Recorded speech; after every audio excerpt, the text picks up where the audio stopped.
Welcome to the Slop Farm. Enjoy the video. You start now by prepping and testing. Cleanse and dry the area so wax adheres, and trim hair to about 3-7 mm if it's too long. Next, heat your Sliick wax according to the kit timer. Stir briefly to even the temperature. Apply a small dot to the wrist for the patch test and wait 24 hours to confirm no reaction. Once the patch is cleared, position a clean cloth strip and gather tools close so you don't interrupt the flow. Once the wax reaches the right consistency, spread a thin, even layer in the direction of hair growth but leave a thicker tail edge for gripping. Immediately place the cloth strip, press firmly for 10-15 seconds to bond, and smooth once more in the growth direction.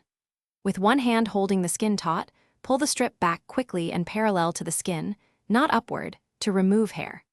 Repeat small sections rather than big areas for cleaner results and less discomfort. To finish, clean leftover wax with the provided oil, then apply a cooling gel or aloe to reduce redness and inflammation.